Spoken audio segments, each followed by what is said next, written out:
Diablo series is a series that most people within the medium will recognize. Through 3 successful games, it has cemented itself as a series that is loved by its fans while also being a beacon of inspiration to others. Within the gaming industry, there is a usual trend that when something is seen to be done well, it is then used as a means of inspiration for another studio to come in and potentially make their mark with it. This can be seen with the particular way gameplay systems work together, how the gameplay is presented with a more cinematic touch, along with other combinations. Either way, this opens up a part of the industry to allow other developers to take similar systems from other games and potentially put their spin on it. With the popularity of the Diablo series, this was seen with many games and series spawning from it. Neocore Games looked to Diablo as one of its inspirations for their own action RPG. Join me as we take a brief look back at the game's development and the game itself. I present to you a look back at the incredible adventures of Van Helsing.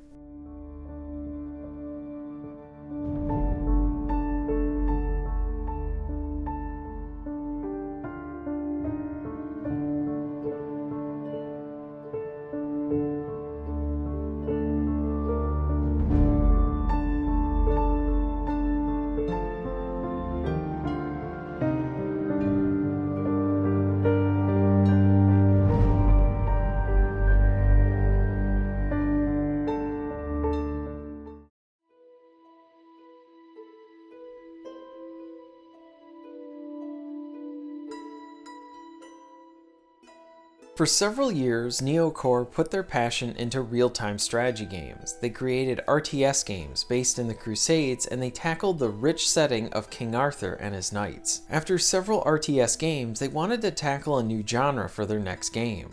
2 big action RPGs at the time were the Diablo series and Torchlight.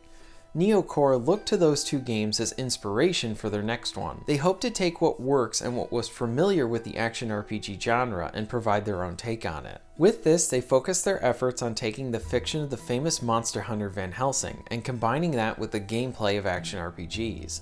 The story would surround young Van Helsing, the son of Abraham Van Helsing. Bram Stoker's Dracula was used as inspiration, and the gothic look the game would have was something that the team looked to Budapest structures, along with Tim Burton's Sleepy Hollow as inspiration. The development team did not want to rely on the traditional fantasy monsters for foes within the game. They feared if they did that, then they would run the risk of having the game be generic. With an effort to change things up, many of the creatures the player fights are a result of technology wrongly altering them. This is an area where the team let their monster designers have freedom in what they created. With this new game, the studio was stepping out of their comfort zone of the RTS games and entering a new genre. As a result, the studio had to consider a few different factors with this change in genres. Prior to Van Helsing, they used motion capture for their animations that were in their strategy games. Here they opted to use a more hand-drawn animation style for their project. Another area that Neocore dealt with was the use of enemy AI within their game. During the early stages of Van Helsing's development, the developers attempted to integrate an advanced enemy AI into the game. The hope was to have an enemy AI that was tactically dynamic depending on the attacks the player would use against them, and what other allies had around them. In concept, the developers wanted AI to coordinate attacks with other enemies while evading the attack of the player. Through testing this AI, they felt like it didn't work for the whole experience, and decided to focus on the traditional element seen in quality action RPGs. There were a few instances of this AI being used, and that can be seen in some of the boss fights. An important aspect of the game's development and the updates it received was that it was heavily influenced by player feedback. Neocore Games allowed the community to vote in the look of Van Helsing for their game. Along with that, after the game's release, the community spoke out about how they wanted different options for different character classes, and those were implemented in future DLCs. The game received criticism regarding its lack of endgame content. With this criticism, the developers took this opportunity to better their game. This created a positive and productive relationship where the developer worked to better improve their product for the players. In addition to all their work they were putting into the game, Neocore decided to self-publish on this title. This would be their second game that they would self-publish. They felt more experienced and wanted to embrace the challenge. After working on the game and obtaining feedback from the community, in May 2013, The Incredible Adventures of Van Helsing was released to the world.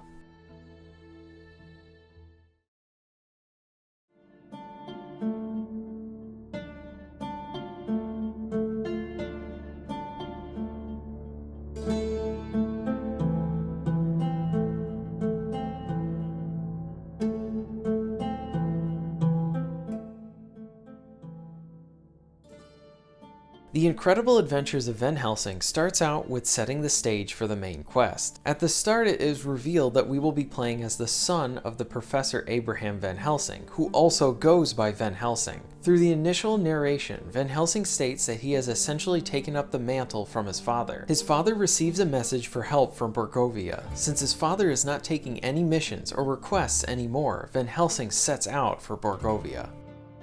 It all began with a call for help. A letter from Borgovia addressed to Van Helsing, the great monster slayer, my father. He doesn't take cases anymore, but I am a hunter too. So I set off on a journey with Lady Katarina, my remarkable companion. I'm an expert on the supernatural, and I seem to be drawn to it. Occasionally events get out of control, and then we have to leave in quite a hurry. Sometimes it's Katarina's fault. She can be quite reckless at times. Still, she always helps me save the day. He is accompanied by his ghost companion Katarina. On their way to Borgovia, their wagon is attacked and they must fight their way to a nearby village of Markova. Here Van Helsing assists the people of the town and learns that the town's mayor has gone missing. Van Helsing and Katarina set out to the forest that is north of the town to try and find the mayor. While in the forest, the two of them find a caravan that was attacked. It appears the caravan was attacked by werewolves. They make their way to a nearby cave. Within the cave, Van Helsing meets the leader of the werewolves, and they find out that the werewolves did not kidnap the mayor, but rescue him. The mayor was under attack from machine men. The mayor informs Van Helsing that there is a way to get into the city of Borgova, and it's through the mines. While in the tunnels, Van Helsing and Katarina are attacked by a large amount of spiders and attacked also by a very large worm. The two are victorious and are greeted to Borgova as they exit the mines. My word. Is this Borgova? This is magnificent. In a very twisted way. Oh, but it used to be such a nice, gloomy, crooked town. I think we can blame this on those scientists everyone keeps talking about. First, we find your father's hideout. Then, you make them pay. As they enter Borgova, they make their way to the secret lair. On their way there, they run into a man who is under attack by machines. It is revealed here that he is part of the Resistance, and the Resistance are the ones that requested the help of Van Helsing to defeat the main player behind all of this, Professor Fulmigati. The crew enter the secret lair and must restore power. This results in them rescuing an engineer to help out with this. Then Van Helsing learns that the professor plans to gas the city. Van Helsing stops the plan by destroying the gas projectors. Next, the professor plans to put poison into the water system. This would turn the people into a bunch of mindless slaves. Van Helsing goes to stop this and then learns that this is actually a trap. He quickly returns back to the base and prepares to defend it against an army of foes. After successfully defending the lair, he plans to attack the castle that the professor is currently in. Upon getting close to the castle, Van Helsing notices that it's surrounded by a force field. Now Van Helsing needs to find the engineer of the force field to find a way through. This is where we meet Nikola Tesla. Van Helsing, I've been expecting you. In my experience, conversations that begin like this never end very well. It was only a logical assumption that eventually you'd seek my advice. Yes, you are a genius and we need your help. Now could you just tell us how to get through your stupid force walls? You can't, but I might know a way around them. He reveals that there's a way through the barrier. With this new information, Van Helsing can get through the force field. This leads Van Helsing to finally meeting the professor. Here we are at last. Congratulations, Mr. Van Helsing. You've managed to play our little game right to the end. Do you think that this is a game? Of course it is. The oldest one in the book. The hero and the villain. Van Helsing and the professor have a fierce fight, resulting in Van Helsing being victorious. The game then closes its story by giving the player a peek at an individual who may have been watching or affecting the events that we participated in.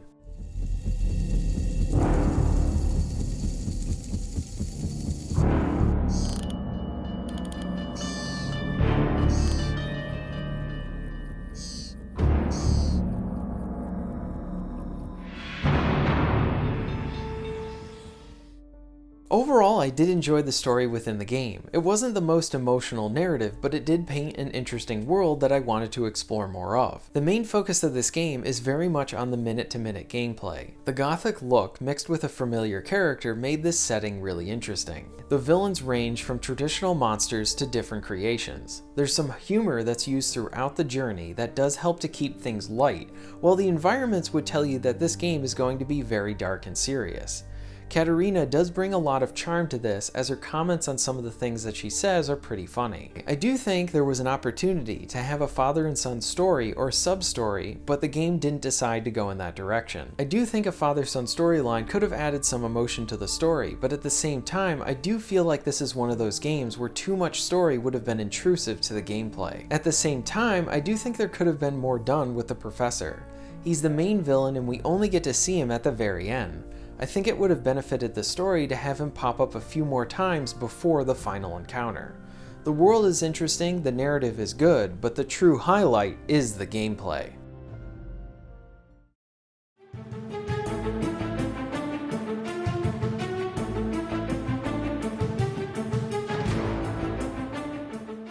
At the start of the game, the player is dropped into the world with their weapons in hand. The view and structure of the action is very familiar to anyone who has played isometric action RPGs. Van Helsing does present itself with some unique elements to help change up the action. Van Helsing can switch to 2 different classes on the fly. He has a more melee-focused class where he gets to use a variety of different melee weapons and blades, along with a more range-focused class. The benefit of these classes is how the player can choose to focus on them separately, while also finding ways to integrate them together. The range class and the melee class have their own skills attached to them, so there's even more incentive to play around with the different classes. Along with that, the game does provide you with the opportunity to respec yourself so you can try different combinations. Given the game does provide you with the opportunity to experiment with different skills between the classes, the game doesn't really promote experimentation once you find a style that suits you. Once you find your preferred style, you will get into a comfortable flow of hacking and slashing at enemies. Whether you are slicing through enemies with your sword or using your guns, the combat is solid and satisfying. How does it feel to return to the place you grew up? Are you insulting me now? What did I say this time? This was the most depraved neighborhood. I lived in a palace in the old town. Let's just pretend this conversation didn't happen.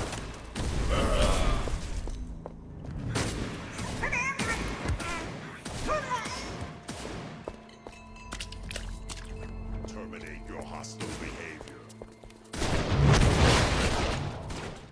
The game does reward the player with experience points for completing quests and defeating enemies. Once you get enough, you will get to distribute a set amount of attribute points that will help to improve your stats along with getting skill points. This is where you can choose how you want your Van Helsing to play with a focus on melee, range, or a mix of the two. Each of the skills can be leveled up by putting a skill point into them. The game provides some more personality to the player by allowing you to choose different power-ups for their skills. These are small modifiers that enhance the base skill. These modifiers are used within the game's rage system. Van Helsing has the usual health and mana system with skills requiring mana. As you defeat enemies, you will build up rage. The rage can be used with any skill, and it will enhance the attack with the power-ups that you have set. So now with rage, you can allow your skill to do base damage along with increasing the damage output, the radius of the attack, or even adding a slow down effect to your attack. These power-ups allow you to tweak skills into a style the player prefers. Along with this, there are moves that can be used to help out the player, like healing, a quick escape, and duplicating your ally. Van Helsing is teamed up with his ghost companion Katarina. She will aid you throughout the game and will level up with you.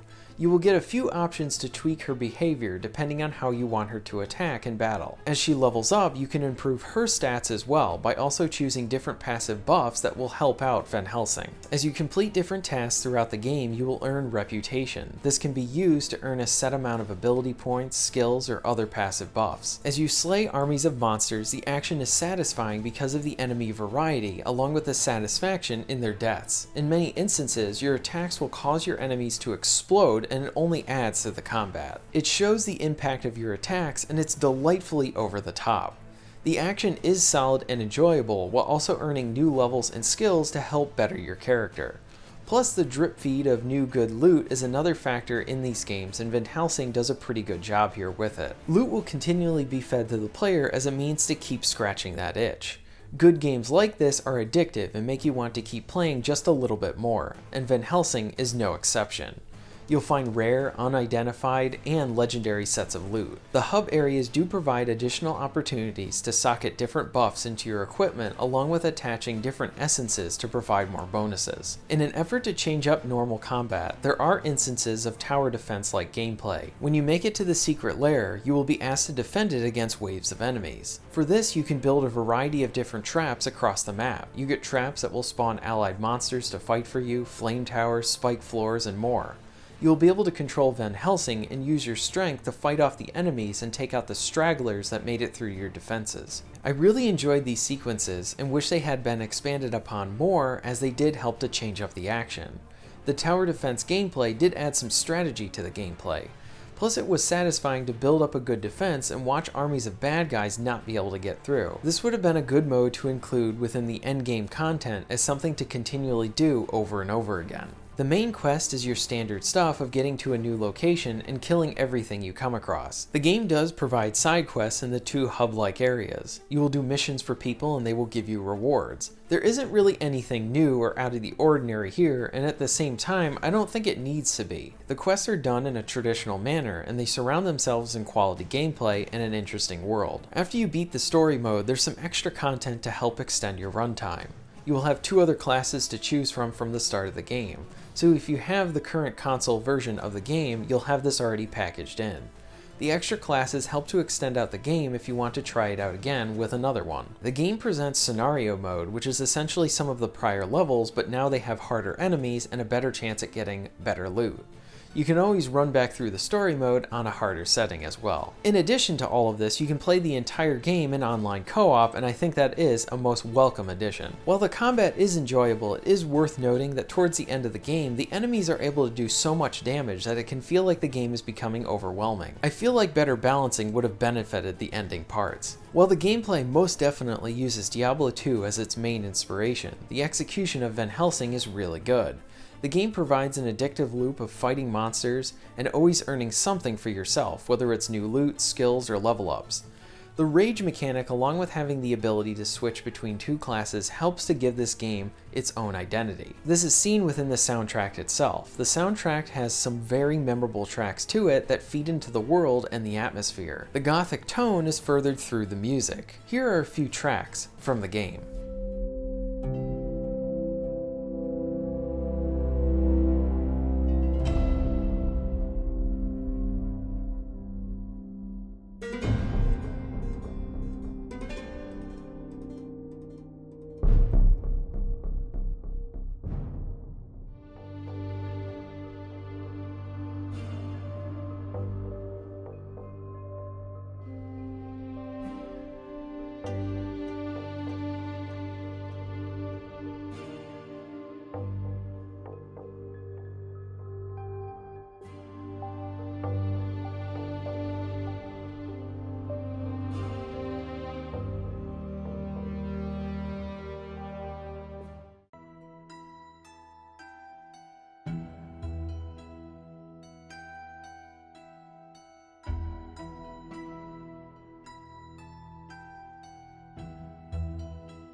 Neocore is a developer who looked at other great series for inspiration to make a new action RPG.